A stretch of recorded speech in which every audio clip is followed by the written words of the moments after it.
welcome to tonight's episode of the Group Therapy Podcast. Say tonight, it's today's episode of the Group Therapy Podcast. Today, he's returning again, the man of 1,000 faces, and all of them are like probably behind you somewhere. It's the return of Mikey Sevier. Hey, yay for me. How you doing, Paul? Good. How you been? I'm great. Actually, you say they're behind me, but there are very few behind me because I haven't unpacked yet. I had this mask fest thing going on, and it's like I still got masks in bags and buckets and suitcases and things. But I was thinking about this because I was seeing pictures from Horror Hound and the sheer logistics of all the stuff that you have to take. Do you have to rent like a U-Haul or something? I don't. I just luckily, Monster masks are made out of rubber for the most part. So I just shove them in bags. Once they're cured and everything, they're good to go. They'll go back into shape even if you smash them down for a while. So I just put them in like soft, cheapo bags from Amazon and kind of push them all into my trunk and then pull them out. But beyond that, there's like a lot of crap that you have to bring. It's true. Yeah.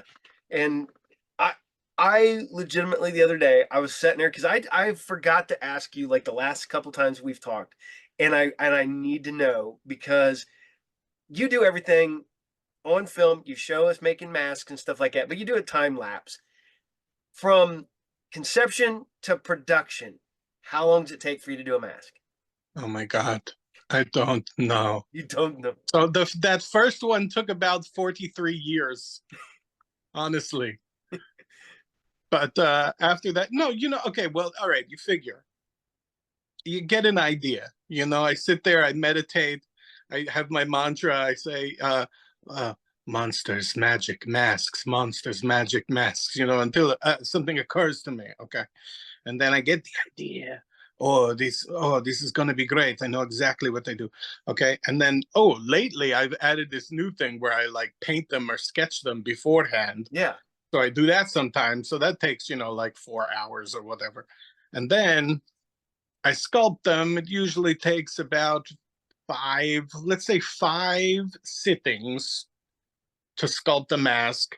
Each sitting is typically 4 to 8 hours, somewhere around there, because it all happens in the beginning. It happens really fast. You know what I mean? And sometimes I watch these the time-lapse videos, and it's like all the good part is over in 5 seconds. You know what I mean? Where like you actually see the face come out. That's like that's done. You know what I mean? And then it's like you're picking at it and you're doing little details forever, and you put little pores all over it, la la la. So whatever. You do that. However many days that is, however many hours, 20. It depends. Some masks are supposed to be kind of junky, looking like they're from the dime store.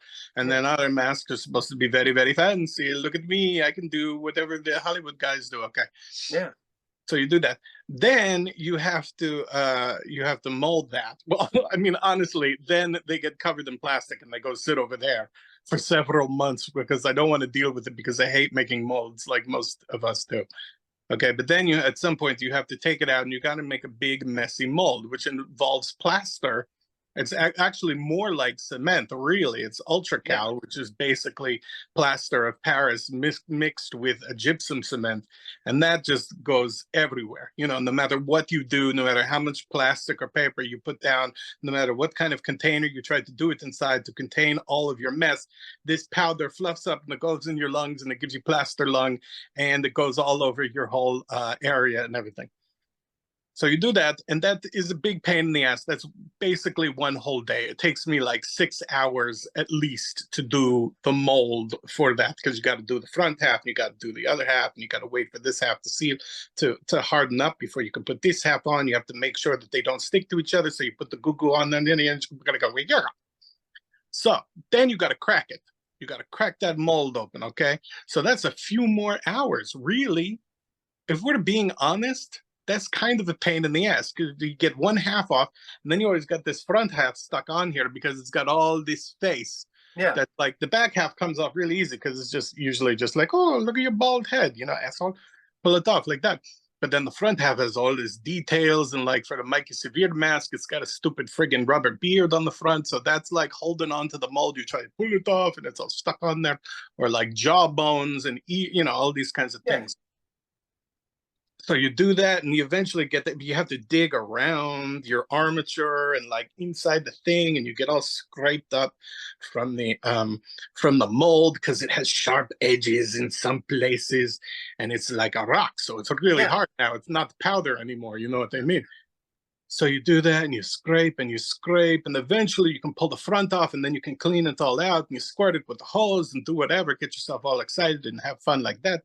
And then you put it back together. So now you can pour a mask. Okay. So what was that? That was like another 4 hours. It's like you're at about 30 hours now. Okay. So here we go. So then on top of that, now you have to pour a mask. So you pour a mask. What you do is you take your latex, you mix it up a real nice like that. You make sure your mold is closed like that. And you take your latex and you roll it all around the inside. It's a very intense process because you literally have to hold this big heavy rock that's like a boulder right now, right? Yeah. And you got to roll your liquid rubber around inside it to make sure that it gets into all of those details. You know what I Yeah. mean? You got to make sure all the little bubbles pop, because otherwise that'll show on the face and it won't look too nice. Yeah. So you do that, you roll it around, you're like, oh, Jesus, this is hard. Why did they even choose this profession? Then you put it down on the ground and you fill it with a huge, enormous bucket full of liquid latex. And you pour it in there and you shake it around and you're going like this and you're bending over it. And there's ammonia fumes from the latex that are coming up into your face, and you're inhaling them and you're getting lightheaded and you're going, ooh, and your boobies are shaking because you have to shake the mold to get the bubbles out. Okay. Yeah. You have bubbles in there. That's no good. You don't want any bubbles on the surface or on the inside of your mask because it looks unprofessional. It looks like Swiss cheese. Nobody wants a Swiss cheese mask. Okay. Yeah. And I always fill my molds all the way. That's how I do it. So I make sure that I have tons of latex at all times. When there's a latex shortage, I am not a happy person, okay? Because that means that I got to do this rolling thing, and I got to do where I roll it around inside the mask, and then I got to dump it out, and then I got to put more in. You got to slosh it. They call it some people call it that, a slosh mold. I think they do. Process, whatever. You got to do that over and over again to build up your thickness. Now, for me, I like to build up my thickness by just filling it full of latex all the way to the top, and then it kind of like the plaster wicks water or whatever liquid content out of the latex, and it forms a skin on the inside of the mold like that, and it gets thicker and thicker the longer that you dwell it, up to a certain point. It's Yeah. probably like whatever. But I have left the molds accidentally overnight, and they get a really nice like thick mask like that, and you go and you try to put holes in it, to see out there, and you're like, my scissors don't work, like that. Okay. Anyway, so you do that, right? Okay, boom.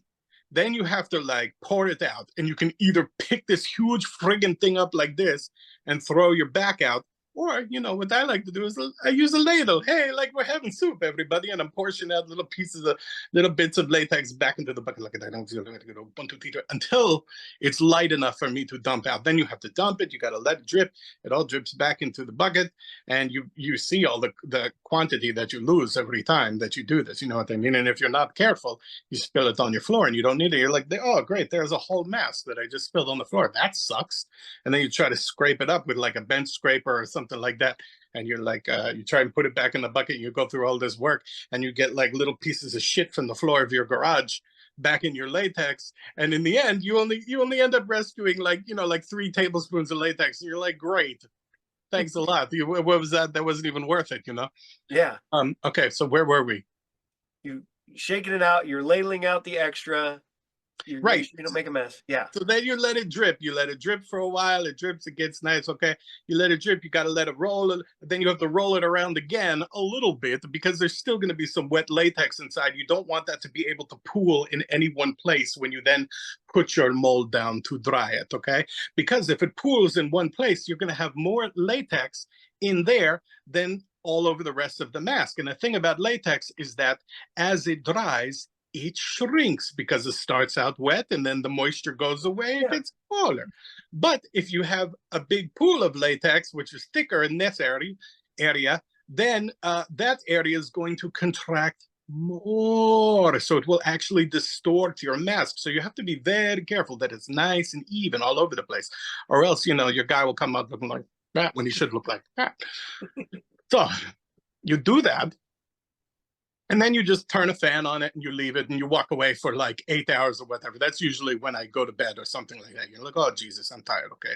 I'll see you in the morning, guy. So you come back in the morning, you turn off your fan, you sprinkle some baby powder or whatever, talcum or whatever kind of like mesothelioma causing nonsense you want in there.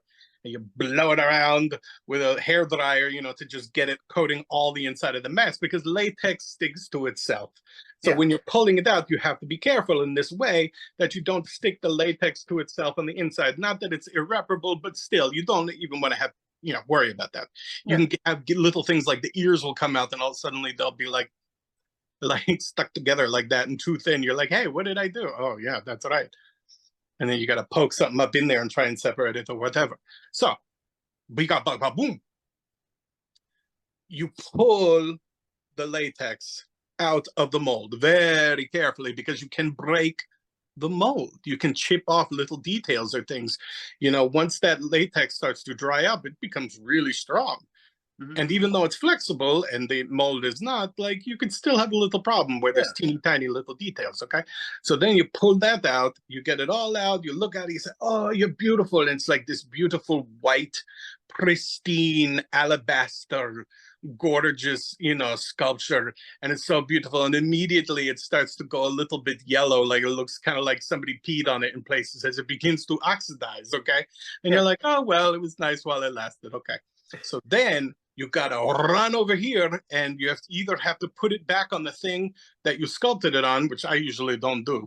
I actually stuff it with plastic food bags, the kind that they made illegal back where I live now, where I used to live in New Jersey, but it's still totally okay in North Carolina. And that's like one of the only good things about the legislature and whatever the hell else we have down here in North Carolina is the fact that we still have these I like to call them tree bags. They're the bags that float up and get caught in Yeah. the trees and stay They're there the most forever. beautiful thing you've ever seen.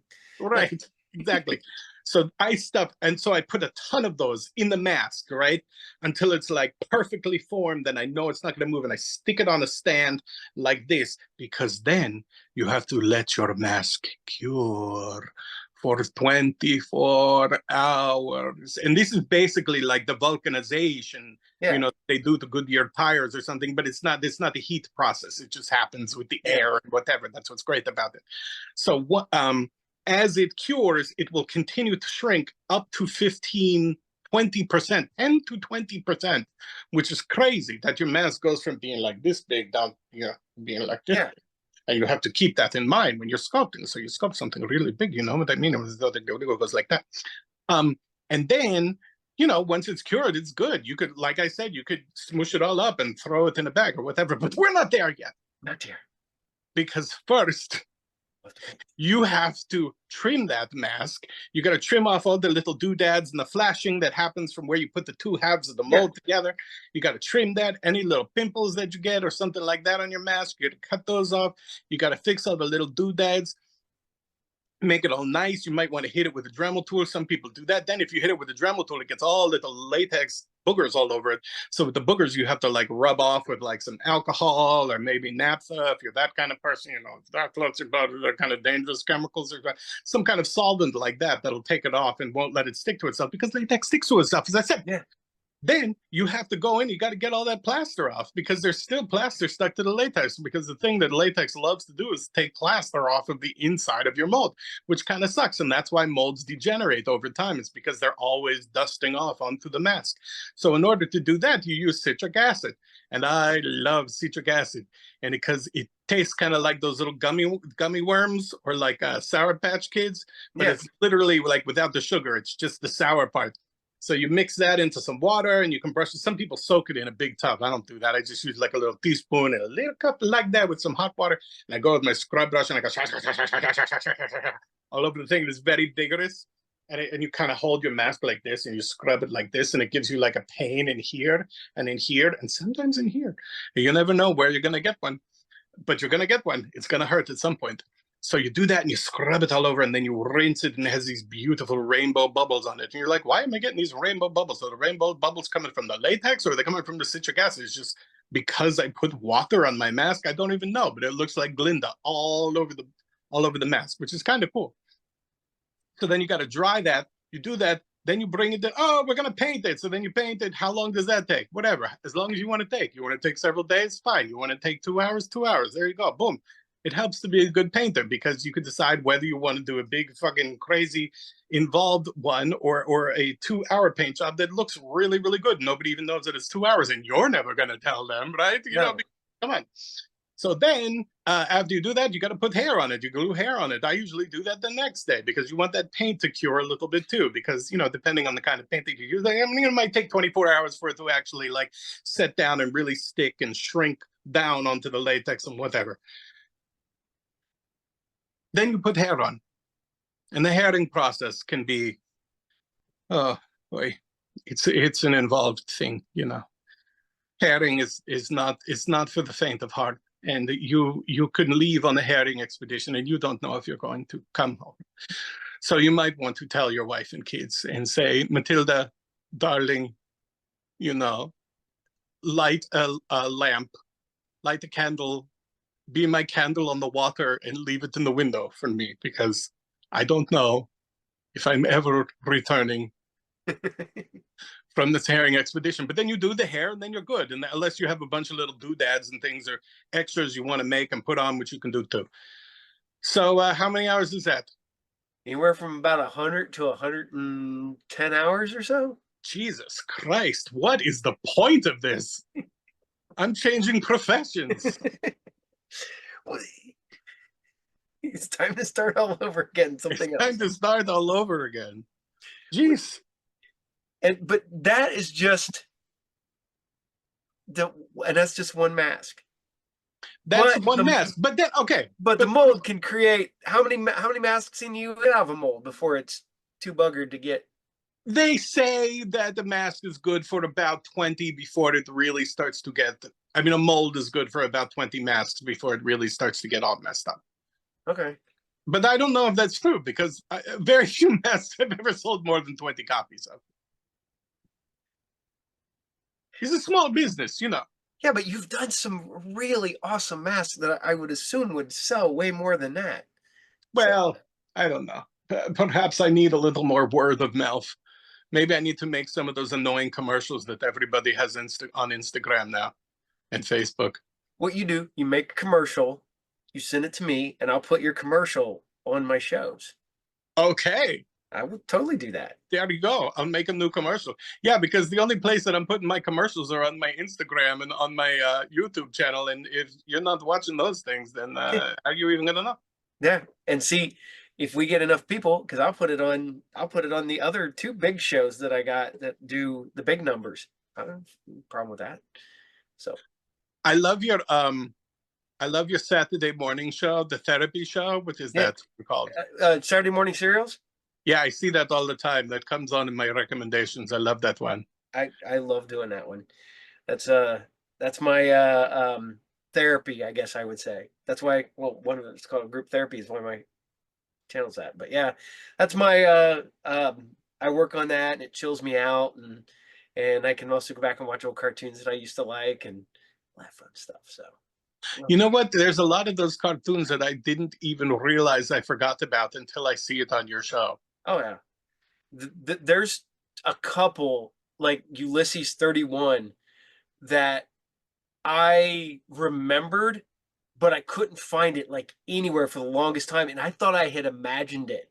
I thought that was a Mandela effect show. And then all of a sudden I'm reading a comic and then there's the ad for it for Saturday morning. I'm like, I didn't, I remember it. And then I sought it out and found it. And yeah. Now, okay, wait, hold on. Now, Ulysses 20, okay, yeah. So a lot of these shows also, I conflate them in my mind and they turn into like the same thing. Now, that is the one that is like, it was like a Japanese show, right? It was that was dubbed over. No, it's actually Deke made it. Deke with French and I think some Japanese it's like Canadian, French, and Japanese put together, Right. and it's I don't know if there's a dubbed, but um, it was made for American audiences, as far as I know. It was never made for Crazy. yeah, but Yeah. it's Ulysses. It's the Greek mythology. It's yeah. Now I remember I must have been watching reruns of that show because then in my mind I combined that one with Jace and the space Jason whatever the Wheeled with the Warriors. plant cars Yeah, people. Jason the Wheeled Warriors. I love that one. I even if you can't see it, but way back there in the back in the dark, there is a bunch of Jason the Wheeled Warriors toys. Cool. Wait a minute. From the time Yeah, they made them back then? yeah, I missed out on everything good. yeah. They were really cool. I mean, I have Saw Boss. He comes with a little saw, and he's the plant. You open him up, and there's a brain that looks like a plant brain that goes inside of it. Cool. I Plant brain. love those, and they're cool because they're made of rubber, so they can they're like squishy.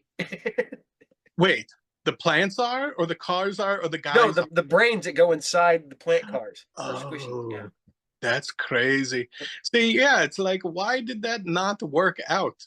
How come that didn't become like that? Is so much cooler than like you would think, than other things that made it. I'll tell you a crazy story, whether it's to be true or not, but this is what I was told happened to this show.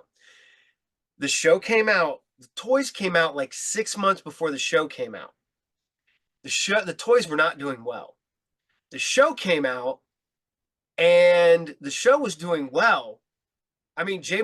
Michael Straczynski helped write the show. The guy behind Babylon 5, the bunch of other stuff he's worked on over the years. Um, he's one of the guys that was writing it. It started picking up steam. Well, by the time it showed, the toys were started selling better because of the cartoon, but they had already decided to cancel the toy line before the show had really started doing well. It's the same thing with the Inhumanoids cartoon. That's what else. That's the other one I was gonna say. Yep. I even The got a coolest toys. Moltar over there. Got the They big were huge, oh yeah. big, huge monsters. Who doesn't want that? Oh, I love them. I still like I said, I only got the one. I had a couple of them when I was a kid, but that's the only one I got recently. The worst part about it. But that one ran 13 episodes, and before the 5 episode miniseries ended, the toy line had already been canceled. What a bummer, I man. know it sucks because they had such good toys. What did they have? They had like a dinosaur guy with a rib cage that was like a Yeah, prison, right? Despair. He opened it And up. You put people inside. Yeah, you had Tendril, who's basically Cthulhu. Uh, yeah, he was awesome. He was and my then favorite. you had um, uh, Sectors. These Yes, I these had sectors. these only lasted. The cartoon did the one miniseries, five Yeah, episodes. that was it. This is a new toy, by the way. Ooh, This is from Nacelle Toys. I do have originals around here somewhere, but they're buried.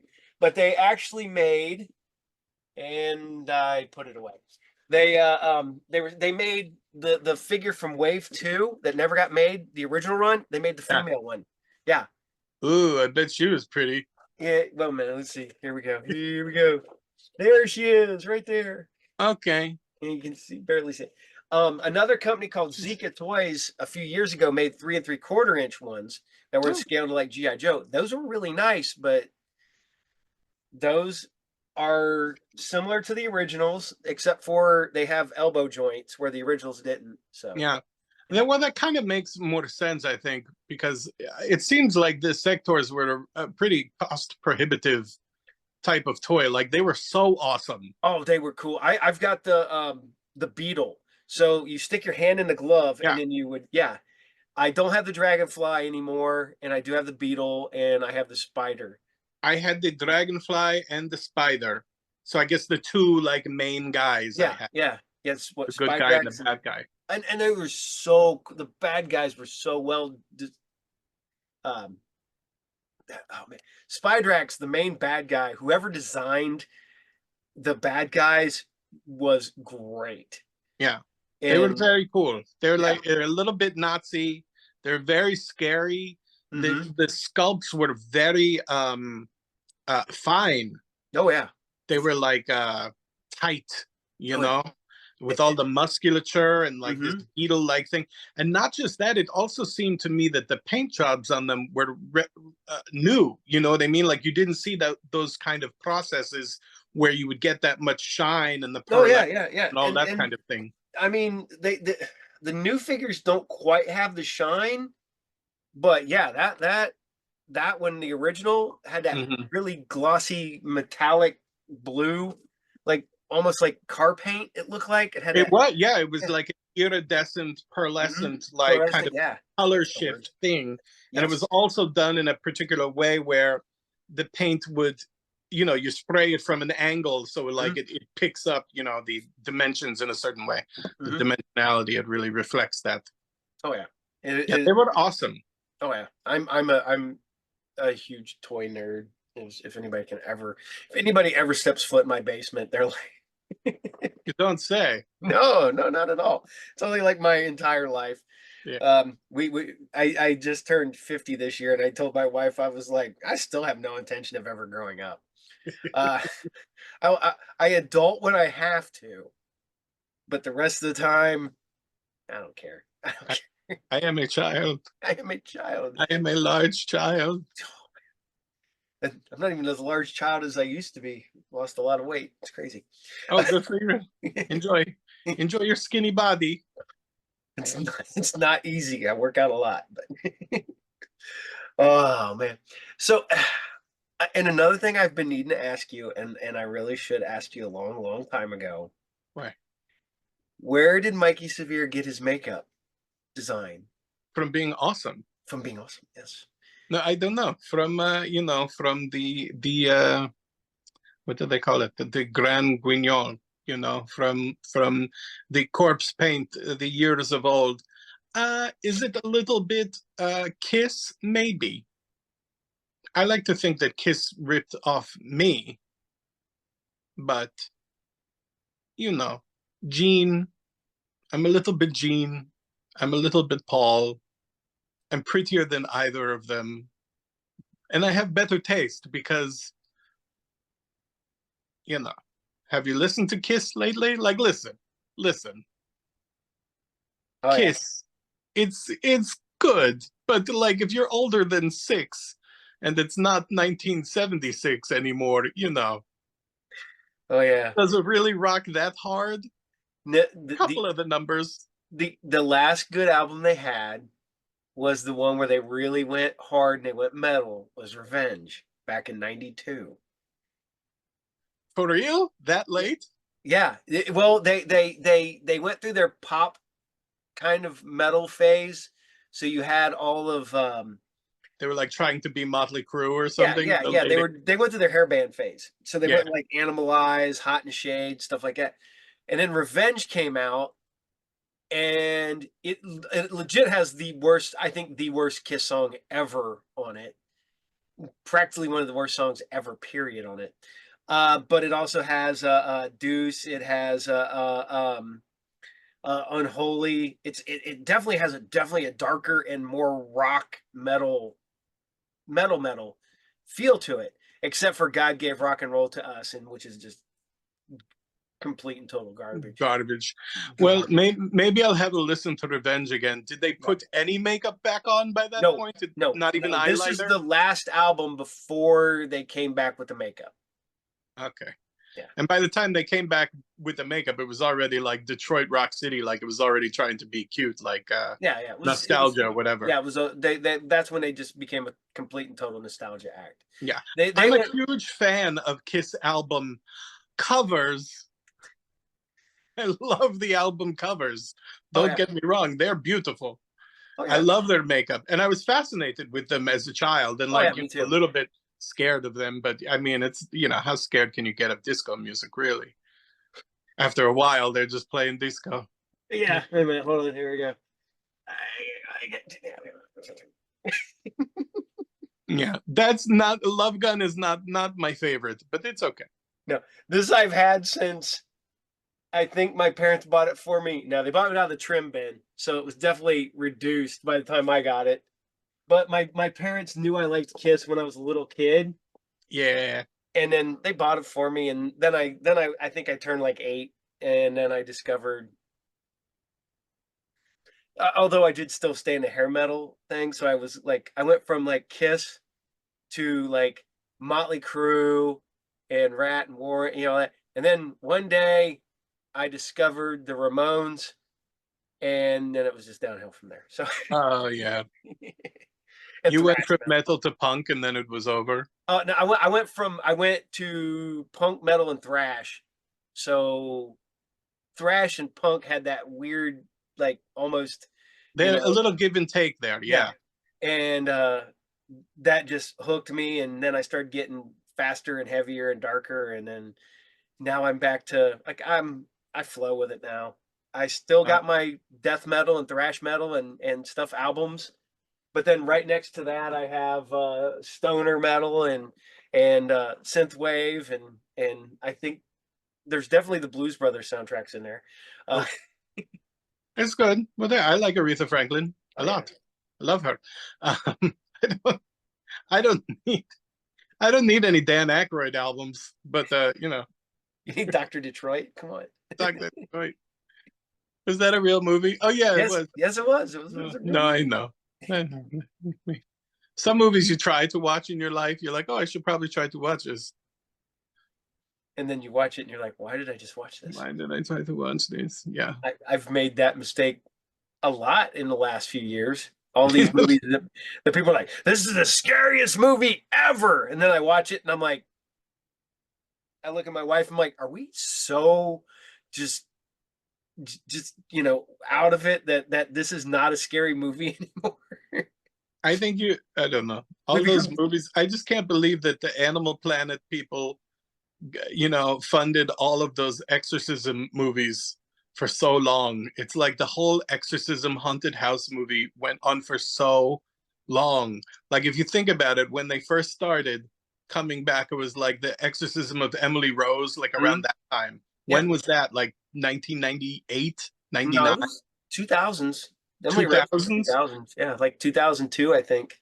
And then they just kept doing it and doing it. And it's like, I think it's all of the born agains are just really afraid of getting possessed. So they kept going to these movies because it scared them. And I'm sorry, I'm not afraid. No. Doesn't scare me. Oh my god. You know what scare a fundamentalist really well is when they get possessed by a demon, they become gay. Right? I love that idea. I'm all for that. What was it? Have you ever seen what was it?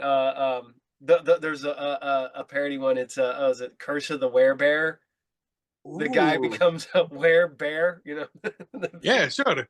No, I'm very familiar with the Bears. Yes. Believe me. Now I've is hilarious. I laugh Well, my that goes way back. There was a movie by that guy who did what was it called? Curse of the Queer Wolf. yeah, And Queer it was Wolf. Yeah, I remember the that one. same guy who made the Polish Vampire in Burbank or whatever, all those night flight movies, those Yep. USA up all night movies. Miss those. Yeah, well, what are you gonna do?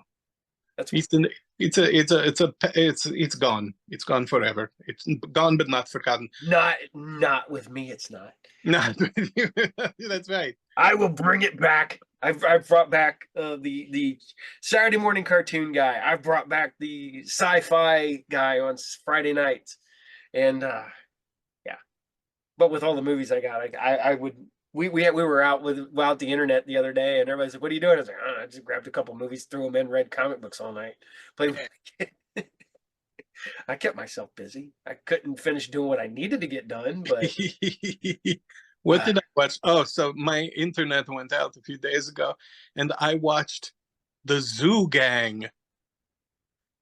the Zoo Gang, Have you ever seen the Zoo Gang? is that zoophile people? No, Okay, there's no, nothing. there's there's no animals. There's no well, there's one dog, but it's not like that. Okay, it is a movie that used to be on HBO. I think it was on HBO all the time in the 80s, and it's terrible. But it was on like every day in the Yeah, afternoon, so and it's like Beastmaster. yes, just like Beastmaster. Only I think Beastmaster might have actually done okay in the theaters, whereas the Zoo Gang definitely didn't, Yeah, and that's why they got a great deal on it. But it had Ben Vereen. It had what's his name? Freddy too. The second guy to play Freddy, the little guy from Bad News Bears. Oh, Jackie Earl Haley. Jackie Earl Haley. I was gonna say Haley Joel Osment. Jackie Earl Haley, the little guy, you know. Jackie Earl Haley. It had Skippy from Family Ties. It had the kid with the big nose who was in Author with Capino, what's his name? Pacino, with Pacino, without Yeah. Pacino, that movie. And you used to see that kid all the time in the 80s, and then he got a nose job and he wasn't in movies anymore because that was like his big thing, was that he had a big nose. Who else is in it? Nobody else was in it. But it was very interesting. You should watch it because it's like these kids who are trying to run their own like rock and roll juvenile kid club, kind of like punk rock club show place. Yeah. And it's owned by Ben Vereen, and he's like a homeless drunk uh ex Oh, fighter or something like that. Wrestler. I'm looking at it Wrestler. right up Are here. you looking at there? Okay, Yep. there Yeah, you I go. found it, and it's on Tubi, and it's free. Oh, you have to watch it. Yeah, I'll have to watch it It's tonight. so weird. It totally starts in media res, like the movie's already happening before you get there. And you don't know what the hell is going on, but they're like trying to open this thing. You're like, how do all these people know each other? Why do they have a punk rock club? The girl, literally the first scene, like the little girl, the main girl, whatever, the white teenage chick goes to Ben Vereen's trailer and opens up the door, and he's like, "Get the hell out of here!" And she starts crying at him, and she's like, "How dare you! Like, you just took our money and let us like try and rebuild this place, and now we can't even open it. And you're gonna kick us out." And you're like, "Honey, you're overacting a little bit. Like, I don't understand." But whatever. The white tears work because they're able to open up the club, and then like this awesome, terrible, like very LA circa 1985 not metal but hard rock-ish band plays, and they all have a full face of makeup, and you can tell that it's like transitioning from Kiss goth into like Motley Crue, but it isn't quite there yet. There's not like a ton of blush, but there's a lot of really pale Yeah. foundation and like black and everything like that. Big enormous hair, but the music is just dumb. Actually, the music is not terrible for that kind of vibe. Do you Yeah. know what I mean? But you can tell that they let the lead singer, who's, you know, I'm sure she's a nice girl, but probably didn't have too much going on in her brain, okay? They're letting her write the lyrics, okay? And she's like, "I'm so nervous. I'm so nervous." And like, honey, what are you nervous about? Like, calm down for a second. Like, why are you so nervous? And you kind of hear the tempo of the music, and like, these lyrics are a little bit too slow to go with the The music. music. Like, she's literally just like reading directly out of her like notebook, out of her diary, and like trying to make it fit into this like pulsing LA rock song, you know? Like, And like everybody looks really good. Like the bassist and the drummer, like they both have their makeup on. They look cool. And then you see the drummer, and like, you know, the drummer never looks right with makeup on in the bands, you know, because the drummer's like the one fugly guy in the band. Everybody else is really into being pretty. But like the drummer just has to be like a drummer. It's like, yeah. you're in the band, buddy. You know what? You don't have Yeah. to look good, but you got to put some makeup on. And they always look like, you know, they try, but it's like, Yeah. they're not wearing that makeup every day. No. And on top of that, they're back here sweating, so the makeup is running. All over. They're crying. Yeah. Now I got to find out because, like I said, it's on Tubi. I found it. Yeah, you could watch it. You're going to be like, this is awful. But Oh, how many times did I watch that movie in the 80s? So many times. Oh, it has one of the Jacoby brothers. There's Billy Jacoby. There's another little Jacoby. And I think maybe the older Jacoby who's in Bad Ronald in the 70s. I'm not sure if he's necessarily related to them, but I think it's like a family of three acting brothers. I think the one from Bad Ronald was also in The Little Girl Who Lives Down the Lane with Jodie Foster, which is a great yep. movie from the 70s. Yep. And Billy Jacoby was the one who was the brother who's like, "Get inside, dig a little." You know, the brother from just one of the guys. Mhm. All balls itch. It's a fact. That one. Yeah. And then he was on like Parker Lewis Can't Lose or one of those shows or something. And you're like, aren't you too old to be playing a high schooler by now? But whatever. And then the younger one was in Night of the Demons 2. This is the one. That's the kid who's in this movie, the Night of the Demons 2 kid. But he still has like his little like moppet hairdo, and he looks like a little fool with a pair of glasses on and whatever. And there's all kinds of like racist jokes and stuff, and you're like, a lot of what is the homosexual slur f bomb, Yep.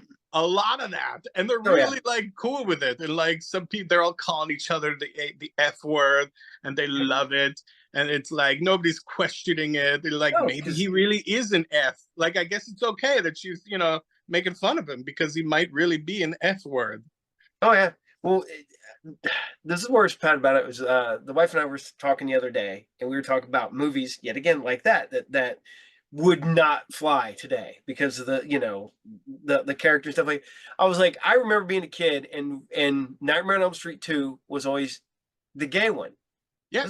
The game, and we're like, and then find out like years later, I actually watched the documentary Scream Queen, and you're like, oh, it really is a very gay. It's like, Is it any wonder that I love that one? oh, I'm so, and it was, and I'm not gonna lie, I hated it as a kid because it didn't fit. Mm-hmm. Now you go back and watch it. Same way with a lot of people hated Halloween 3, and I love Halloween 3 Mm-hmm. because one, the masks were freaking cool. Yeah, And but I felt the same way initially when I was a kid, that I was like, "Oh, this is messing up yep, all of the lore and whatever." But it wasn't. It wasn't really. yeah, Like it was because I saw Nightmare on Elm Street Part 3 first, and then I went back and watched 2, and I was like, "Oh, this has got nothing to do with that's what I anything. did. It's changing all of the magic and whatever and the rules and stuff like that." But if you just watch the first one, then you watch the second one, you're like, "Okay." Yeah. See, I watched the first one and the third one because I watched the first one, I think it was on Cinemax. Then I watched the third one in the theater. That was the first one I got to see with my friends. It was 87. Like I've Which said was before, awesome. the Yeah. best year ever for movies was 1987. Uh, Oh, maybe think you're about right. yeah, because it's RoboCop, Predator, Lost Boys, Lost Monster Boys. Squad, Full Yep. Metal Jacket, Friday the 13th, or Nightmare on Elm Street 3. It just keeps going on, and it's all 1987, and it's Night of the Demons, I think too, or maybe that's 88. yeah, I think that's 88. Yeah, But yeah, you start going through 1987, and it's just banger, bang, bang, bang, bang. Just a great movie, one after another. Uh, crazy. but then I went and Nightmare on Elm Street 2 was on like HBO or something, and I remember watching it. And I'm like, what the hell's going on? I don't. Freddy can possess people, Why and is the bird exploding? yeah, and then the I love it when he goes, "You got the," and he peels that back, and I'm like, well, he just removed his skin. Where's his skull? Why? That's my dumbass kid, my 13-year-old brain. There's skull here. Where's That doesn't make sense. But yeah, I mean, if we're being honest, between the people in my business and all the the mask making and yeah. the special effects guys, that's the scariest Freddy makeup out of all of them. It is really good. Yeah, because He they looks had like a skinny, evil, orange-eyed, like witch man, mhm. and it's horrifying. Oh yeah. Before he got all funny, before he got all chunky and just kind of like soft, and he looked like bubblegum, Mhm. in part 5 or whatever. Oh yeah. I Well, mean, 3 and 4 are like probably like the way that everybody thinks that Freddy looks, and like yeah. those makeups are good too. But I like him when he's like really evil and really scary, and he's not telling any jokes. No. He's just like he's just sticking So out green tongues and whatever, that's what I love putting about that first. baby faces on dogs and things. Yeah. It that first one, the second one, they were like trying to really embrace like horror, and then the third one they were like, well, let's put a little comedy in it, Yeah. and then the second one was like 50-50, and then the fifth one more, and then the later ones we won't even talk about, but then the horrible remake, um, and I love Jackie Earl Haley. he Yeah, does great, but they're just not what he should have been doing. he's just wrong for the part. He's a great actor, but no, he was Oh not. yeah. He was never right for Freddy. No. I mean, I could see where they were going, but it didn't work. I remember seeing something that said that you just feel bad for him because he looks like a real burn victim. Yeah. Yeah. And you're just like, Like, well, oh, the poor guy, they that they poor little man. exactly. Well, then because it was always there, the child murderer, and it was always kind of implied that he was, and then this one pretty much comes out and says it, and you're just like, I liked him better when he was implied, and it was, just you just killing kids. I was fine with the just killing kids part. Uh, Well, didn't I think they said that originally, like the protagonists were going to be younger, or no? I think. Or is I'm just making that up? I know that the stuff they cut out of the first one was that the Elm Street kids that Freddy was going after in the original Nightmare on Elm Street were the younger siblings of the kids that he killed before his Yeah. parents got it. Then you have like the Elm Street murders. I don't know if you've ever got to read that script, and that was a prequel. Mm-hmm. Then you had the one John Saxon wrote. You know, Right. oh, that was Crazy. batshit crazy. Find out that it was the Manson family the entire time No. Yeah. and not No. Freddy Krueger. I'm like, no, what No. the hell? John Saxon, damn it. You know what? All men need their projects. Okay. Oh, I do. I know, I do. You get to a certain age and you need your projects. Let John Saxon write a stupid Nightmare on Elm Street movie. Yeah.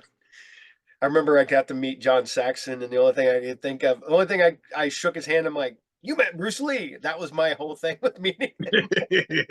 I didn't give two shits that he was in Nightmare on Elm Street. I didn't care that he was in a bunch of sci-fi and stuff I grew up in. I was like, you were in a movie with Bruce Lee. That is Was he awesome. like, yes, I was. That's pretty much what he was. Mm. And then I met Jim Black Belt Jones, Jim Kelly, who was in Enter the Dragon. And that dude was just cool as hell. And I even said the same thing to him, and he's like, "Yeah," and he was fucking awesome. I'm like, "Sweet." Yeah. I met Rudy Ray Moore once. Dolomite. Yeah. He was a little spaced out at the time. Oh, yeah, you think probably high as shit. We did, yeah. No, we had him sign some things for a friend of ours who loved the Dolomite and all those movies. And we were like, oh yeah, sign it to Matt and say something. Actually, my friend did it. My friend said, say something really sick ass, meaning like put some kind of Rue Rady. Yeah. Rue Rady. Rudy Ray Moore. Yeah. Say one of your little isms. Yeah. Write one of your isms, and instead he just writes, Matt, you are a sick ass, Rudy Ray Moore. And we're like, okay, I guess that's pretty sick ass. It doesn't get more sick ass than that. Yeah. Oh man. The goofiest autograph I ever got was Max Brooks, Mel Brooks' son. I got Oh yeah, the the sign zombie guy. Zombie Survival Guide, and he wrote because my kids went up and he signed the ones for my kids when they were little, and it goes and he wrote like your dad told you to bring this up, didn't he, or something like that. Like, no, it's theirs. It's 100% their book. It's I don't have it. It's not my collection. Mine is probably over there somewhere on a bookshelf. Max Brooks. Imagine being Mel Brooks' son. Oh, Jesus. He had to do something completely different because he was never going to be able to be a comedian or a comedy writer or nothing. Because everybody just like, yeah, your dad's better. Like, yeah, I know my dad's better. Jeez, he made Blazing Saddles. He made. Can you imagine? He did Young Frankenstein. Oh God, love Young Frankenstein. Nothing beats the putting on the Ritz thing. I mean, I like that, but that was never my main attraction. It's good. Yeah, I like Cole Porter and all. Yeah. Wait, who wrote that song? Was it Cole Porter? Maybe, I don't know. Yeah. Anyway, I just like that. It was the movie that introduced me to the Universal style horror, Oh, even though it wasn't really Universal. I think it was 20th Century I Fox, believe so. Kind of whatever. Warner Brothers. But that whole feeling, you know what I mean, is like that was the first one because I didn't watch, Frankenstein or Dracula until years later, but I still like knew all of that lore and knew that Yeah. feeling and what that is supposed to uh cause inside of you from watching that movie. And it's very, I think one of the reasons that it works so well as a Mel Brooks comedy is because, unlike the other Mel Brooks comedies, it looks like the type of film that it's parodying. Yeah. Like they really get the lighting very close to what it looks like in Frankenstein and some of the sequels. You know what I I, mean? I It's a little believe. bit heightened. It's a little bit brighter, but like those other movies, they're just blasting everything with light, like in all the ones that came after it, like Dracula Dead and Loving It was like didn't look anything like Bram Stoker's Dracula or like the Frank Langella one. You know what I No. mean? It Yeah. looked like a TV show. There's so much light, like there was none of the spookiness, No. really. Well, if I think I'm not 100%, but I gotta look this up. But somebody said that the set from Young Frankenstein is the set from Frankenstein. It's actually the props. Yeah, that's what I thought. It's the props The and stuff. set, yeah, the set was a new set, but and it was a brilliant set too. Mhm. But all of the props were the original props made for Frankenstein and the Bride of Frankenstein by Kenneth Strickfaden was his name, and Although, he must have been a wild guy oh back yeah, in the 30s, playing with electricity and stuff. Can you imagine? the Jacob's Ladder. Yes, Nothing will ever beat freaking Martin Landau and freaking Ed Wood. No, fuck that. That electrocuted the shit. one of those burned me on the Return of Shandu. Yeah, I love that. Bullshit, you come up here or whatever. I was just telling a friend of mine who had never seen it that they need to watch it. I've got a VHS copy of Ed Wood signed by George the Animal Steel. Oh, wow. Yeah, I met him at Motor City Con, probably 2000, So good. late 90s, early 2000. That is a brilliant characterization right there. Yes, To because my he looks like Tor toes. Johnson. You bring my water. I say that all the time. You bring my water to my toes. I just love him talking about when he was telling stories about when he was wrestling in other territories, but he was still teaching school in the Detroit area. Oh, And these kids have come in, they're like, "Are you George?" No, I don't know who George Animal Steel is. I look nothing like that guy. And because people got the magazines back in the day, because you oh didn't my get the, God. and he'd lie his ass off and tell them that he was not George Animal Steel. Secret Life. Yep. I love the secret life of George the Animal Steel. Could you imagine being like, you're in school one day and the day you realize that your like phys ed teacher is George the Animal Steel? Is that what he taught? Phys ed and I think it was phys ed, yeah. not like history? Okay. No. But you go over, I'd bring him a turnbuckle. He was Bringing this. so wonderful in that movie. That movie has no right to be as good as it is. It's a stupid good movie. Oh my god! And you know what? I still, every time I watch it, I still get mad at Slim Slimopovich. It's like, dude, you're supposed to be a vaudeville actor. Fucking improvise. What? You can't handle Bela Lugosi saying, "I beg to differ." He like says his lines like, and then he just goes.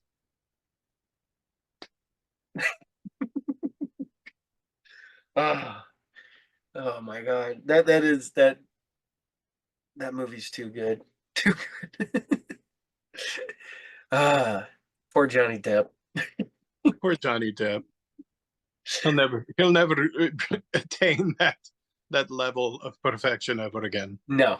And that was the first movie that they gave him a really hard time about too. Mhm. That was, I think that was, yeah, that was basically it. They're like, why is he talking like John Lithgow? I remember reading in the reviews, they're like, he's doing some weird John Lithgow impersonation. Why is he doing that? Edward didn't talk like that. Nope. He's like, just, he's basically like, I don't know why. Did they ever put Nick Cage and Johnny Depp in a movie together? No, not that I Because they think of. have very similar acting styles in that they're like, let me think of the weirdest characterization slash accent I can possibly come up with. Well, it's like Captain Jack is um, Keith Richards. Keith Richards and Hunter S. Thompson Right. put together. You know, that's how he got. That's how he became Hunter S. Thompson because he was friends with him and started doing all of his mannerisms and shit. So So weird. Who yeah, the hell wants to hang out with Hunter S. Thompson? I'm sorry. I know all those Hollywood kids used to hang out with him back in the day, but I just feel like I would not want to. I would just it's a little too depressing and there's too many handguns involved, too too many many weapons, too many guns and too many drugs. too many drugs. I guess that was the appeal. Whatever. No, I don't know. I mean, I was drinking back in the day, and I was like, man, you did not want to hand me a gun when I was drinking. No.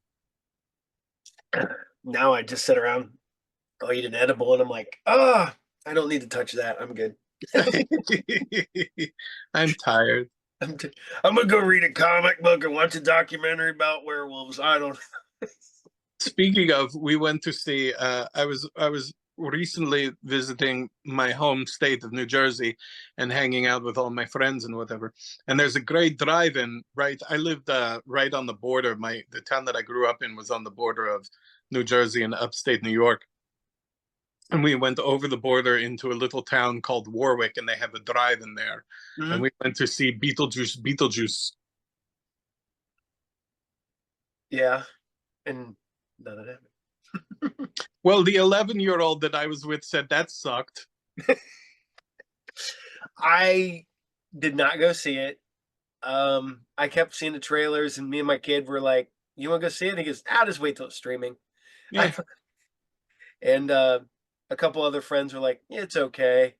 I think I would have waited till streaming too, but I'm like, Honestly, I should reserve judgment because, I saw it in the drive-in. It was dark. They have digital projectors at the drive-in now, which is not a great combo. Like mm-mm. it's blurry and the image itself was dark. The movie was shot much darker than the original Beetlejuice. Like Beetlejuice, what do you remember? You remember all the green, bright Yeah, light the bright lights gels and the and pretty greens. Yeah, colors and everything. This is much like just dimmer it's in general, less colorful and much dimmer. But it was all right. There were some things that were interesting, and then other things that they're just like, why did you have to do that? yeah, Why did the character have to go there yeah. in that It's way? but I don't know. I this year's been weird for movies. Weird for Did me. any come out besides that? I don't even know. Deadpool, Wolverine, which I absolutely loved. Oh yeah, I haven't seen that yet. Alien Romulus, which I loved. Okay. Um, because it I think it's as a one off that takes place between aliens and aliens. It did a decent job. It did And its job. yeah, It was and like it was like a cold reboot. What do they call those? soft reboot. A The soft reboot. Yeah. Yeah, but it's not even a soft reboot. It's just takes place in the timeline. And it It, does all the things. yeah, it doesn't mess with any of the timeline. It acknowledges what happened to Ripley's ship and stuff like that. And I don't want to give much of it away. It's good. I enjoyed the hell out of it. But I like the Alien movies, except for 3 and 4 and well, okay. I like about half the Alien movies. I like the first two. I like the first. Alien Covenant is the one that just I'm literally in the theater with me, my son, and my friends. We're hanging out. We're like, I keep looking at my son. I'm like, this movie is not good. And I was like, man, I was like, this ain't gonna pick up. I'm out of here. I was like, this is one I almost walked out on, and I Is stayed for that the whole entire movie. But is that the one where the robot is doing all the bioengineering of the alien and whatever? Okay. yeah, Okay. yeah, it has that whole scene where um, um, Michael Fassbender is hitting on Michael Fassbender. Ooh. he's like, you can take your flute and I can do the fingering and you can do the blowing, and you're just like, Whoa, come on. I wait didn't a know you minute, were Michael that. Fossbinder, you're coming on pretty strong to Michael Foss. That's right. I didn't know you were that kind of bio unit. uh, you know, but I don't know. I mean, maybe Michael Fossbender is really into Michael Fassbender. Yeah.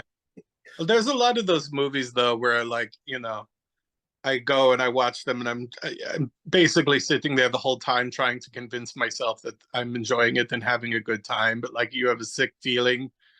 It's like your front brain and your back brain are kind of like not quite communicating, and you're like, "Oh, okay," but you still have a little bit of a sick feeling somewhere You, that is just not working. oh, the movies where you're at the end and you're like, you get up and you like look at the people you're with and like, that was not a good movie, and they're like, no, no, it wasn't. And I haven't walked out of a movie because I'm one of the people I paid to see this movie. I'm seeing this movie, even though how bad it is. I paid for this. See, that's one thing I love about streaming. If it's a bad movie, I ain't got nothing in it. Boop, next That's movie. true. That's true. I'm trying to think, have I ever left a movie? I don't think I've ever walked out on a movie. I've walked out on a play once. Play. Yeah. I don't remember what it was, but my friend turned to me and like we came to it. We were like, we're gonna go to a play. That would be crazy. We're gonna do some like local theater. We're just gonna go. Do you want to go to a play tonight? Like my friend called me up, and I was like, sure, let's go. Ah!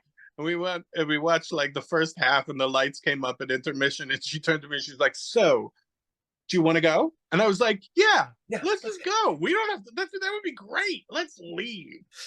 I I can tell you one movie I walked out on, and one movie I just slept through. I just was like, at a certain point, I looked over at my then girlfriend was like, "All right, it's like you're here for this movie. I'm gonna take it." What was Um, it? the movie I walked out of was God. This is 1990. So this is a long time ago. I was 16, um, and that was Dick Tracy. I Oh yeah. walked out of Dick Tracy. Yeah. And they Midnight really they showing. really hyped it up. They were Oh like, yeah. this is fucking Batman of Oh 1990. Get yeah, ready. because it was the year later, and they were Yeah. pumping it as the next Batman. My friends, because it was right around my birthday, they got me the midnight showing. So you got a T-shirt. There's a Dick Tracy on it, and it had a stamp on it at the bottom, and that was your ticket. And so you got to go see this. I'm literally in the movie theater, and I'm like, I keep looking at my watch, and I'm like, when will this end? And finally, I'm just like, I'm done. I got up, I walked out. Mind you, I didn't even live in the town where the theater was. I had rode my bicycle. So I go out, I take the shirt off because I had another shirt. I throw it to some kid that's in the theater with his parents as I'm walking out. I get on my bicycle and I ride my butt to my dad's house clear across town. So I don't have to ride the 9 miles to my mom's house. I only have Oh, to ride like the 4 miles to my dad's house. And I walked out. I've never finished watching that movie in what, closing in on 40 years now. no, And I don't think it matters. no, it's I not. don't remember anything consequential No, happening in that movie. Like nothing I didn't care about. We went to see it with our camp. It was like a rainy day thing, and I went yeah. to a day camp, and they took like the entire fucking camp and rented out the theater, and everybody sat there and watched Dick Tracy, and like, a bunch of 10-year-olds were like, This is not good. And it was a property that no one really cared about because nobody, what no, what what kid knew who the hell Dick Tracy was? nobody. They I think it was like it must have been Warren B's like Oh, it's total Warren passion Beatty. project. Like he loved He's it when he was a kid. He wanted like a watch that you could talk into, Yeah, that's and we all wow. have now. Um, Yeah. but what's really funny is that I found out like up until like a couple years ago, he still has like some hold on that. So anytime they make anything Dick Tracy, they have to okay it with him. That's why he did like a commercial as Dick Tracy like a handful of years ago. And Dick Wow, Tracy's a character who's supposed to be like in his 30s. And Dick Tracy, I mean, Beatty's like 80. And yeah, that's crazy. it's all because of something. And the movie I slept through was Mobsters. Never heard of it. What is it? Mobsters was Christian Slater. Um, it was basically Young Guns for mob people. It Okay. had like Richard Grieco was in it. Okay. Oh yeah, and my girlfriend in high school was big into Christian Slater, and so we went for her. I went for her, and literally, I'm watching her watch this thing, and I'm just bored out of my mind, and I know she wouldn't leave. So I'm just like, all Uh, right, took a nap for an hour. It's like, Trying to think of movies that I really okay. So the first time I felt that disappointed feeling was Ghostbusters 2, I can which see is not terrible, not bad. It but at was, the same time, as a little kid, after the 5 years of watching Ghostbusters, mhm, nonstop on VHS or whatever, yep, over and over again, taped off of HBO or whatever, and then finally you get your sequel and you go and you see, and it's Ghostbusters 2. It was kind of a bummer. yeah, Things looked weird. Okay, number one, the music is wrong. hmm They didn't get the same guy back. Who's what's his name? Who I Ray love. Who Parker did, Jr. no, no, no, not that. I don't care about Oh, Ray Parker Jr. The guy who actually did the score, who did Meatballs and lots of other movies. One of the Steins, they all have the same name. There's three composers who aren't related. They all have the same name. yeah, yeah. I know. I The can. one they just made the movie about. Yeah. You know who I mean. Yeah. Whatever. Everybody knows what I'm talking about. Oh, But anyway, Bernstein or well, there we go. Bernstein. So there's Charles Bernstein, who I think is Nightmare on Elm Street. There's the other Bernstein, and then there's this Bernstein who did Ghostbusters. Anyway, he didn't come back. So it's got a different sounding score. The monster puppets, the ghost puppets, look a little bit different. They're like pushing it, starting to push it in like a really cartoony way. If you remember, like with the Well, yeah, because the Scoleri cartoon was brothers. hot then. What was? The cartoon was big. That's true. Yeah, the cartoon. Yeah, Slimer looked a little bit different. He was a Well, little bit more so. The Scoleri brothers looked a little bit more cartoony. It was cool. The slime was now purple, like the cartoon, which is, I was kind of like, I see what you're doing, and I don't really appreciate it. Um, the characters had kind of changed. Like, Janine was now like a nerdy, crazy lady or something with a crush on Louis Tully. yeah. I was like, no, Janine likes Egon. Okay, Yep. whatever. I don't understand. Why are we doing this? Why are we doing this? Basically, Yep. they're just like trying to make things happen in a script that don't need to happen. Nope. And they do that all the time, and I don't know why. I don't know why they do this. Well, they lost because Bernie Wrightson, the comic book artist, helped design the monsters and the ghost for the original Ghostbusters. Oh, So the guy that created Swamp Thing created the ghosts and the monsters for Ghostbusters, but he didn't make them for Ghostbusters too. yeah. So when you think about those original ones, they have a little bit more of that Wrightston look. They're kind Yeah. of they're tighter in a Hmm. way. You know what I Oh mean? yeah. They have more of his influence. Like one of the ghosts is just a friggin' skeleton guy in a cab. You Yep. know, but whatever. But yeah, they have a bunch of people working on that first one that I really admire. And but oh, okay, so that's good. Then they have Vigo. They have Peter McNichol, which is crazy. They're like, let's just throw Peter McNichol in the mix. Yeah. Okay, I like him. I liked him in that movie. He plays that little kind of Weasley guy well. Yeah, Yeah. we hadn't seen him in years. We hadn't seen No. him since like Sophie's Choice and Dragon Slayer or whatever. And Yeah, now we it's haven't like, seen him oh, in Peter McNichol, and you're like, oh, okay. like I a guess it's decade. Yeah. funny too, because he wasn't really a comedic actor before that, No. or since. Oh no, well he was in the Dracula Dead and Loving It too. Yeah, Yep. Mel Brooks liked him, I guess. Yeah, He because he was, was Renfield.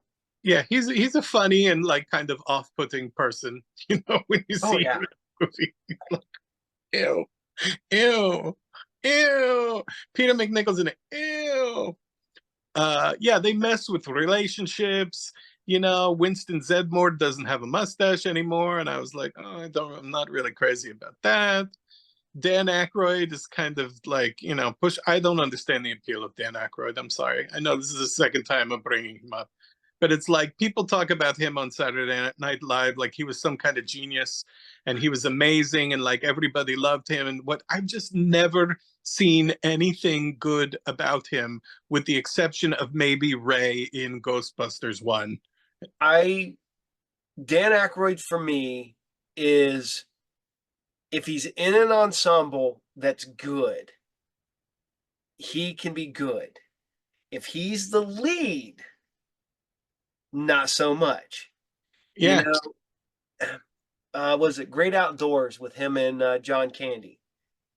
right. Just Yeah, playing an obnoxious yeah. creep. I liked him in that because John Candy and him worked together well. I think Right, that's one of the reasons why he did well with Ghostbusters, because he'd already worked with everybody at that point. Because you had Harold Ramis, who had done a bunch of stuff. You had Bill Murray, who he'd been working with since what, 75. And and it worked. But if you do it by himself, that's why you were never going to get. That's why you got Blues Brothers, and Blues Brothers the original is great because of everybody that's in it. And then when they tried to bring it back and he was the lead, 2000. Yeah, it no, was not good. So no. I tried to watch Yeah, it John about, Goodman can't fix that, right? yeah. Yeah, no. Yeah, no. It's funny you bring up the Great Outdoors because I always thought that like Dan Aykroyd was playing the Jim Belushi part in Great Outdoors. Jim Belushi is that person. Like he was Yeah. great in that movie. He's fine in it. Whatever. And then you see Dan Aykroyd in things like Driving Miss Daisy, and you're like, I don't get it. What's the funny part? It's not. Oh, he's not supposed to be funny in this. Well, it's like watching him in what, Gross Point Blank, where he plays a hitman. Yeah. Yeah. Oh, okay. Yep. You're an actor too. Yeah. You believe in ghosts. Okay. Yep. Oh You're my God. crazy. Although You make he is great when you find out that he's big into that whole paranormal stuff, and he does all that. yeah. Yeah. He's like really into it. Yep. And he's like, my family's always been into it. Yep. Like going back, like his grandfather was, I guess, some kind of crazy wackadoo as Yeah, he's well. like a medium or something like that. Yeah. Okay, you guys, have fun. Yeah, the dumb stuff that now that the internet is readily available. You can look into all this stupid crap and go down these stupid rabbit holes and like, oh, that's why that movie got made. Oh, Oh, interesting. yeah. But he's right. So he believes that stuff in Ghostbusters. Yeah. He is He Ray. kind of does. He is He's Ray. not. He's not really making fun of it. Nope. The other thing that's very interesting when you look back at Ghostbusters is that nowadays, when kids look at Bill Murray, he's just a creeper. There's nothing charming about him to them. He's just like a weird, like kind of stalker guy who's coming on with all these unwanted advances on Sigourney Weaver, and it's like, why Yep. doesn't he leave her alone? They Yeah. don't get it. They don't find it charming. And in the 80s, it's just like you took it for granted that like he was the man. He was Oh yeah. the coolest guy, the funniest. Like he looked like a piece of Play-Doh that somebody took a pencil and went like that in a bunch of times. But Yeah. you took it for granted that he was a really, really cool guy and funny. Well, we had to And now discuss. people just don't. The kids don't get it. Nope. MASH. We were talking about MASH being the same way. You could never get away with that show now. Oh, with the show, sure. Yeah. Now the With movie you all get of the different. hot lips and the hula hands and the Yeah. everything. The fact that you had that you had Klinger, you Sexual had, harassment. Oh yeah, he was like a cross dresser, but not really. yeah, and then you had Pierce, who was going around and wouldn't leave any of the nurses alone, and Yeah, like grabbing them and stuff like that. And you're just like, that would not fly nowadays, man, at it was all. the 50s. It was Korea. Yeah, and You hell, it's know. made in 20 Well, less than it's just 20. interesting. I mean, I still think it's a very good show and valid, but yeah, it's like after in this world when you don't have that kind of background of Yeah, growing up with accepting characters as innately good even though they're having these disgusting flaws, yeah. whatever. It's like you can't write that kind of a flaw into a character and Not expect anymore. people to It's like it. now because people would be like, "Oh, he's fucking horrible," even though he like saves people and he goes out of his way to help people, Yeah, and he's just a guy who liked women, yeah. way too much, and yeah, they'd be like, "Oh, he's just a creeper at that point. He would need to leave." Which kind of takes me back to that awful movie that I was talking about before, The Zoo Gang, with like one of the girls just calling the kid with the big nose an F word over and And over and over over and again. over. And it's like, well, that just makes her look like a piece of shit human being. But that was, oh, look at freaking uh Revenge of the Nerds. Yeah, The nerds were the bad guys now. yeah. I love that. I love that. I always thought that was great too. That was like my favorite. I It's like remember they what put video cameras, in the locker room. they're filming their boobies. Yep. Oh my God. What booger? We've I got love Booger. Booger's still like my ultimate character. I would be Booger. She was like a little bit cuter. He's, I like the fact that he voices Snot on American Dad. So Booger is the voice of Snot. Oh, that's funny. Good for him. He Curtis, play- what's his name? Curtis Curtis something? Armstrong. He Curtis plays a Armstrong. kid. He plays like a high school kid. I think Like, he's a great actor. oh yeah. Well, what's really funny is when you watch a movie where he plays a serious role. Like you're like, Booger can't be a research scientist. What are you talking about? Booger can be whatever he Booger wants to be. was. Oh my God. Booger was on fucking Nighting. What was that show called? Which one? Nightingale, not Nightingales. Nighting, Moonlighting. Moonlighting. Yes, yes, because he was dating their secretary. Yeah, they're weird looking Their- Elaine Beasley. yes, Elaine Why Beasley. do I Yep. know her name? Why do I know her name? Can't think of anything else. I can think of Elaine. I get it, Elaine Beasley. Because it's a name that sticks out so well that you're just like, yeah, that's it. You're like, yeah, no, she looks like a Beasley. Elaine Beasley. She's definitely a Beasley. Some fly by night. They're that's like finding out that just recently started streaming because of some issues they had with it. Yeah, Yeah. it was all like tied up with rights and whatever and Mhm. craziness. I used to watch Moonlighting. How weird is that? Oh, I did too. I think we all 1987, did. I was 9. I watched motherfucking Moonlighting for Moonlighting. like 2 seasons at least. Yep. Got Oh, really excited when like Elaine Beasley and Curtis Armstrong got together. yep. And what I didn't realize was that show was fucking crazy. Oh, There the was fact that crazy shit going on in that show every week. Sybil Danning or Sybil Danning, Sybil Shepherd, Sybil Danning from completely different Sybil.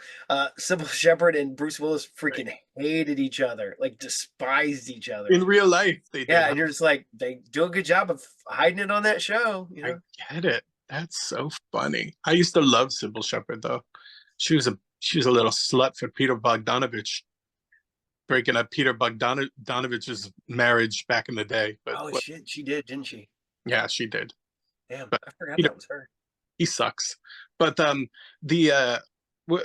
so we're reading this out at Moonlighting.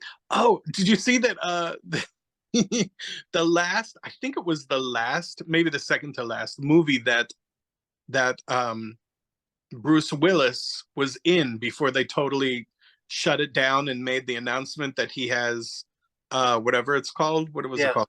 I can't remember. Yeah, it's That degenerative the degenerative brain disease. Yeah. disorder.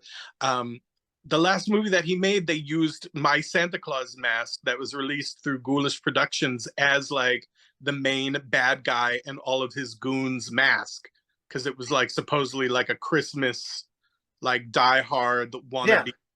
where all the things come in. I love that. So, did you get credit? No, of course not. Neither did the mask company that actually released the mask. You need to say something. Get it I credit. don't know. I don't think there's anything you could possibly do with a piece of crap movie like that nobody's gonna see. They called me. The mask company contacted me and was like, "Hey, Mikey, are you planning on seeking any kind of legal action against this Bruce Willis picture?" And I was like, "Well, What? I've talked to my team of lawyers about it." and they don't really think that I have much of a case there. But if you guys want to go for it, go ahead and do whatever, and whatever. I give you my blessing.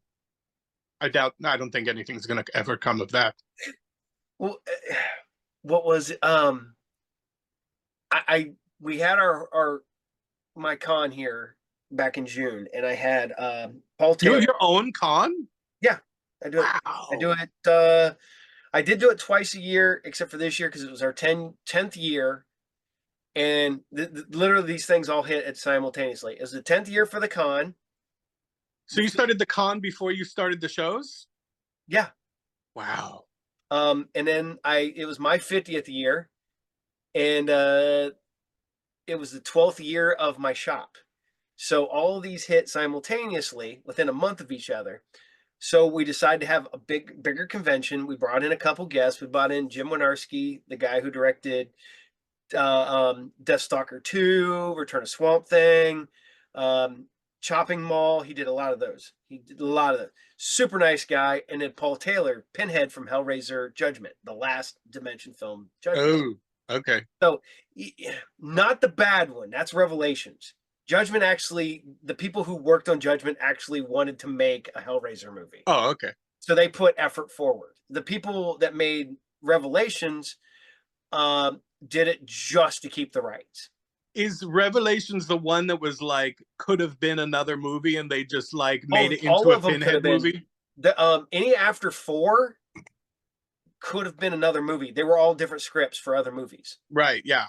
So yeah, but Paul Taylor was Pinhead in Hellraiser Judgment. We're sitting there talking. We're driving back from picking him up, and he's telling me these stories, and he's like, "Oh yeah," he goes, "I'm not credited in for the longest time as Pinhead because they didn't want people to know that Doug Bradley was not in the movie, so they did not credit him as Pinhead." And he saw it because they sent him his samples, and he watched the Blu-ray, and his name's not listed. And he calls them up, and they're like, "Oh no, it's an oversight. We'll fix it on later printings and stuff like that." So you can still kind of maybe go in and go, "Hey, you guys need to credit my masks and credit this company," and they could put it on future versions of it. But that's what he did. But then he gets a phone call after he gets on the phone. He tells them, they're like, "Oh, it was a mistake. It was overlooked. We'll fix it. We'll take care of it, blah, blah, blah." He said about 15, 20 minutes later, he gets another phone call from somebody. He goes, "It's not a mistake. They did it on purpose." And the guy hangs up on him. And he's like, he goes, "I don't know if this guy was just messing with me, but it was literally, I got off the phone." He goes, "I'm going back to doing what I was doing." He goes, "I get a phone call from the production company, and they tell me that it was not a mistake, that they did it on purpose." Oh my god. Yep. And he goes, and the only thing he can think of is the whole fact that they were hiding the fact that Doug Bradley was not in the movie. Because Which he's, is idiotic because anybody who gives a shit about Hellraiser is going to know the difference between Doug Bradley and some other schmuck. yeah. And Paul has the same build as Doug. He's got the same, and he's a nice guy and he does a good job. Don't get me Yeah, wrong. He does, fine. yeah, he does a fine job, but he's not Doug. But I remember that movie came out. I was like, that's not Doug Bradley. Yeah.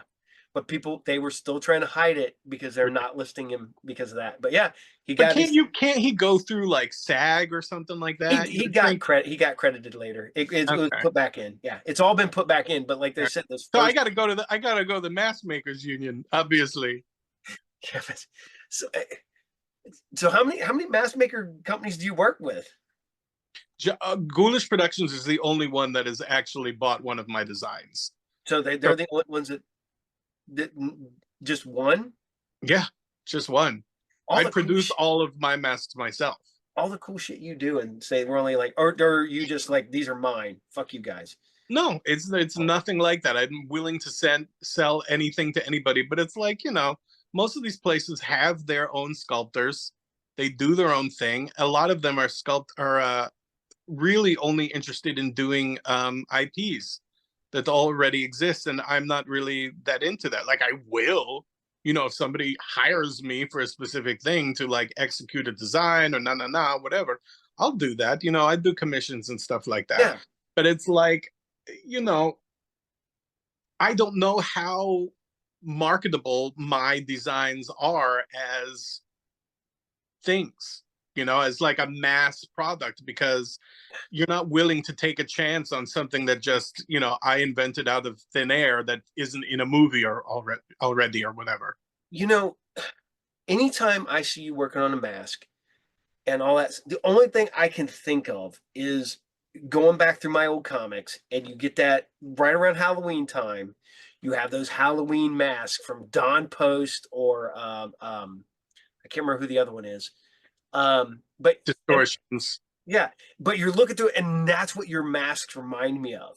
I would Cool. love to get a bunch of your pictures so I could mock up a fake comic book page and I do was that. doing that for a while. That was a lot of I would make a lot of posts like that and use old ads Yeah, from the back of Fangoria and whatever, and yeah, just that like was Photoshop my masks and just to be like, oh, they've always been here. yeah, You've always been obsessed with yeah, my. yeah, yeah. I mean, I don't know how old you are, but you're like, yeah, I've been putting out masks since 1977. Yeah, Yeah, 100%. at least, and I've been a horror host since 1958. So when did you start making masks? 2017. I made my first 2000. mask the end of 2017, and with the plan that by 2018 of the next year, I would be doing Mask Fest, which is the big Yeah, convention for the mask makers and whatever. And that worked. So I made like 7 masks between that and the next August or whatever, and they were okay. They were not too bad. yeah. Well, you won an award this year or last year? I did. That was this Yeah, year. Thank you for bringing that yeah. up. Yeah, I was voted best in show at the 2024 Mask Fest. So I guess that just means that, like, whatever. My table looked the best out of everybody. I'm thinking I'm gonna start saying, like, that just means, it's official now. I am the greatest artist of all time compared to everybody else in every aspect. Yeah. That's what I'm gonna say on my spook show this year. That's what you're gonna. I This need is to play it up. It's like I'm always fighting against the urge. I never want to brag, but at the same time, like, you have to toot your horn a little bit, and you have to do a little bit of self promotion. Oh yeah, you need to be that guy like on the news because you always have that like square that sits here. You need to just always have this with your Yeah, Fast Fest winner 2024 Best in Show. basically, Joe. Always right here. But nice because it was the people who were there actually voted. It was the Oh mask yeah. makers and the mask community, the collectors, whatever. Oh yeah. So at least enough of them voted Yeah. for me versus other people. Oh yeah. Maybe I eked out one above some other guy. Who knows? It's a good thing I voted for myself, right? There you go. Yeah, that would be the shit. You didn't vote for yourself and you lose by one vote. Right. I can't remember. That I'm was like always amazed by the people who don't vote for themselves. you know. You're like, yeah, my shit sucks this year. Come on. Who does that? Uh, yeah. People. I've had people do that. Do you vote for yourself? No, I don't think I'm that good. I don't think I'm thinking. What are you doing? I'm just killing time. Having fun. I don't know. I'm See, fine. I would. That's what I would do. As much as I would love to like sculpt masks and stuff like that, I'd be like, I'm my own worst enemy. I've I'm sitting there during our con. The guy I had sitting across from me was an author, and me and him were talking. And I go, man, I was like, how do you do it? And he's, what do you mean? I was like, man, you always have a new book and stuff like that. He goes, oh, don't get me wrong. Some of these books are a few years old. And he goes, I try to write X amount of time every day. And he goes, why? I was like, dude, it's like if I hate something, like if I get mad at something, I throw it away. And he's like, really? And he goes, well, what's the word? I was like, I threw like 180 pages away. And he's like, 100, I was like, a handwritten 180 pages. I didn't like where the story was going, and I got mad at it, and I threw it away. And he's like, I'm like, I've got notes. I didn't throw it completely away. But he goes, how do you do that? I'm like, I don't know. I was like, that's the way I'd make a mask, and I'd be like, I don't like it. Yeah. Or it's clay, so I'd be like, start all over again. Yeah. The trick to that is you have to push through the hatred. through the self-hatred. You got to keep picking away at it until suddenly it's okay. Yeah. Because, Sometimes I think things kind of suck. A lot of times I'll like finish a paint job, especially when I paint a mask for the first time. I'll mhm. finish it and I'll be like, well, that sucks. And like turn out the light and walk out the door. And then I come back the next day and I'm like, oh, actually, you know what? You're not that bad. Maybe I'll just make a little tweak here and here and you're okay again, you know? I do love the fact that you can order the Mikey Sevier mask from Mikey Sevier. Sure. Yeah. I'm gonna do another one. I think I'm discontinuing that one. You, outside of me, you have like the best beard of anybody I know. I just love the. I appreciate that. I'm a little limp today, honestly, but Yeah. we do all right. You know, we try to represent. But let me tell you something. In you can't really do. I can't do it this long in latex. It just doesn't really No, translate. It looks a little goofy. So like the the me version, the mask me is it's like his beard is short. like about that long. And like it gets the point across. Yeah, Enough. 100%. Man, you know, you do such good work, and it's I hate to say this because it's a shame because I don't own any of your stuff, and I kick myself in the ass for not buying anything yet. Yeah, you're a collector. What the shit? What are you I spending all the money know. for? Literally, I have like one mask like left. Oh, I might have well no, I take it back. I might have two. I think two of my original old school masks from like being a kid, like junior high ish. I think I oh, still have some of nice. those old ones. I know I still have an Alf one Ah, because it was I liked Alf when I was a kid, and I think somebody got it for me for Halloween one year. But the only mask I still have that I know where it's at, and I know 100% that I still have it is I have Skeletor over there, nice. and that's the actual like NECA Masters of the Universe actual licensed one. And when did that come out? A few years ago? Yeah, 2 years ago maybe. Cool. Although I'm not gonna lie, it is probably the most. There's no air holes for the nose at all. It's collectible. Yeah, the only because you got your eyes because the eyes are deep, so you got the recess and the red, and you have just above the red, you got the black where you can see. So you got like these little like tiny. Right. Things. Slits. So I got that. I didn't tell my wife. So literally, I grab a hoodie, throw a hoodie on with the mask. I run upstairs because I'm in the basement. She's on the top floor. So I run upstairs. You can't breathe in that thing at all. So I'm like, and it keeps sucking in on my face. So I get up to the top of the steps. I'm like, and I kind of pull it off. I'm like, I was gonna scare you, but I can't do it. I can't breathe That's funny.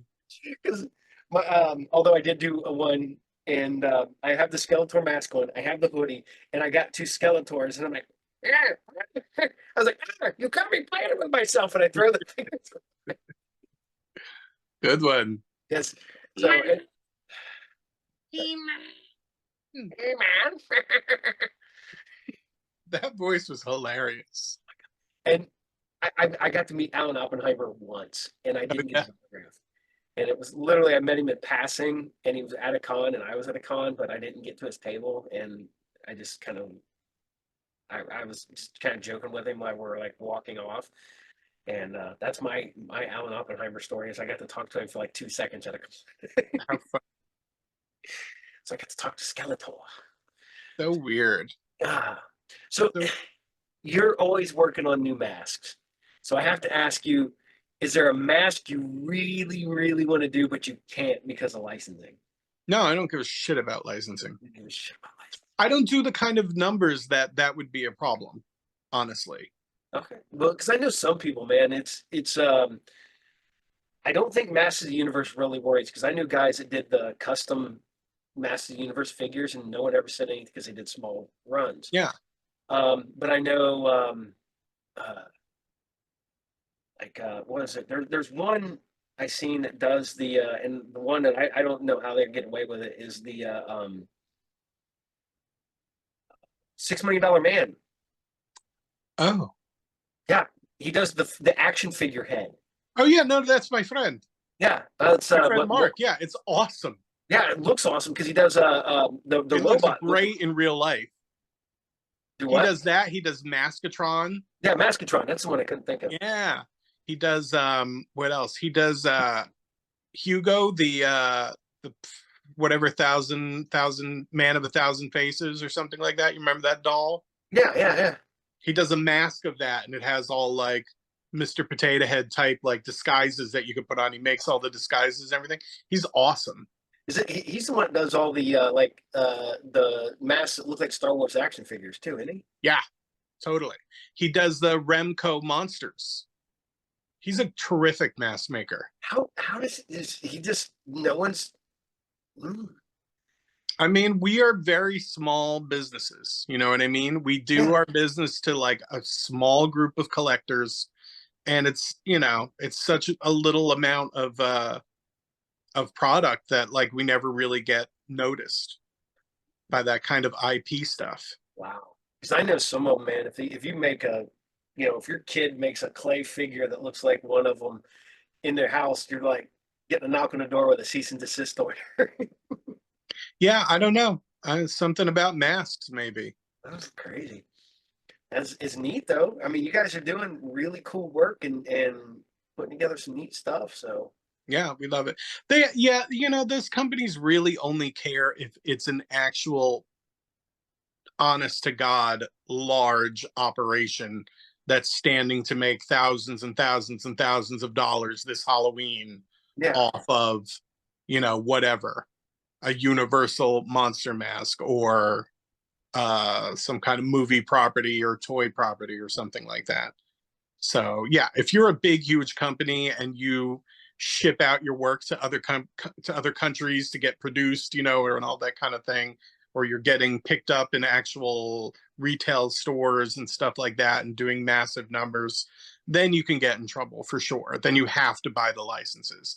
So like Trick or Treat Studios has a license for everything that they produce basically, and you know the other or you guys do original stuff. or you can do like the Spirit Way and just slightly rename it. Right, he changed it just a little bit, Yeah, like just was it enough.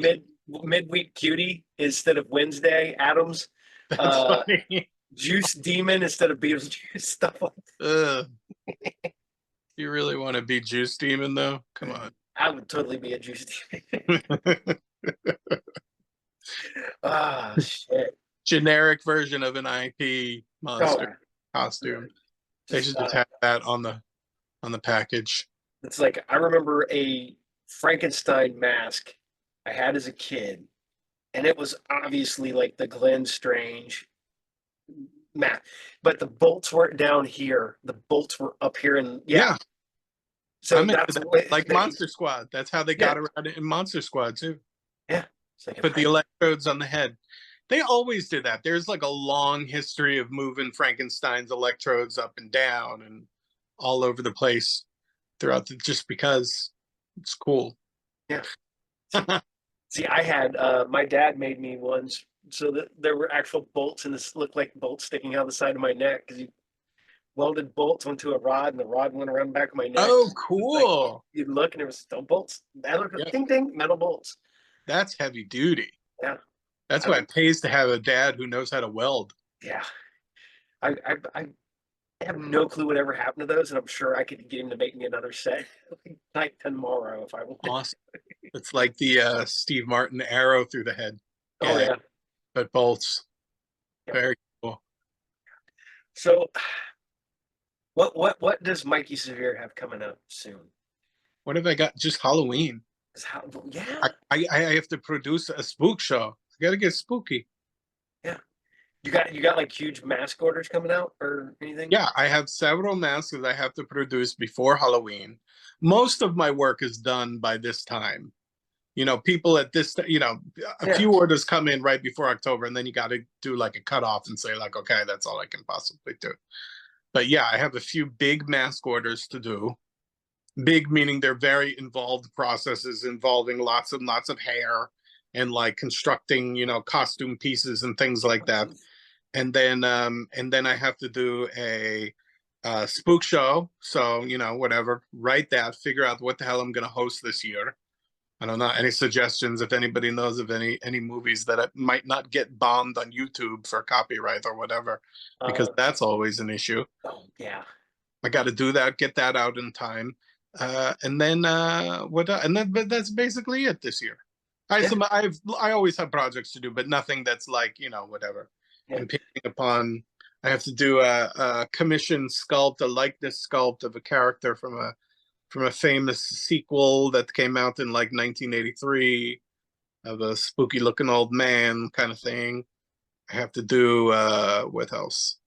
What else am I thinking of? Some repairs and refurbs. I do a lot of classic vintage masks where I, refinish them or repair them in a way that will not destroy them or whatever over time, which is interesting because it takes a lot of research and development, in order to just figure out what substances will not melt vinyl or whatever, what paints you can use and this, that, and the other, what glue is appropriate and all that kind of thing, which takes forever. But Yeah, because I like it because it's a way to like innovate a little bit.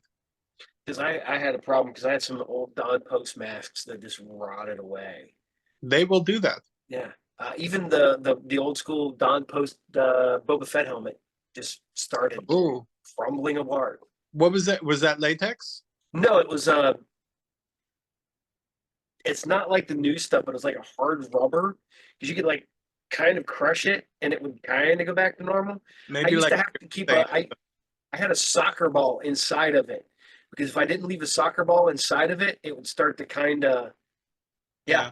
So I had to do that to keep the shape, and then it started to crack and it started getting dry and brittle and Huh. I sold it to a guy who was going to use it as a battle damaged Mandalorian helmet. Okay. I was like, dude, Well, I was like, it's falling apart for me, so I might as well get something out of it. whatever. I'm sure he got it and was like, "What am I gonna do with this piece of crap? How am I gonna?" He, from what I understand, he like broke it apart and then like stapled it, like put like um, like fiberglass staples, so it, like looks like it's being held together and Okay. yeah, so look like it was all Cool. battle damage and shit. So Yeah, whatever. But all of that stuff eventually, and sometimes it's just like something that is integral to the process, the manufacturing process, that eventually causes it to disintegrate.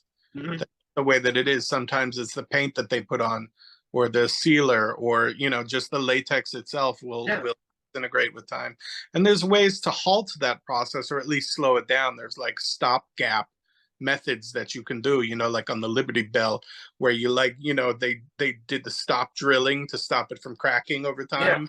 You go like ding, ding, ding, and at least, like it's at least it's not going to crack anymore. It's got all these ugly like drill marks in it, but yeah. at least it's not going to break in two. It's like that kind of a thing. You can fill them with foam, with rigid foam that kind of self adheres to the inside, and then at least like anything that rots away is going to stick there. Like It'll even if it stay in falls spot. apart, Yeah. like it's still going to be stuck on there. Okay. Yeah. Well, it's it's so cool talking to you about all this fun math stuff and just randomness and stuff like that. I love talking to you, and I really got to talk to you more often. I feel like I waited too long.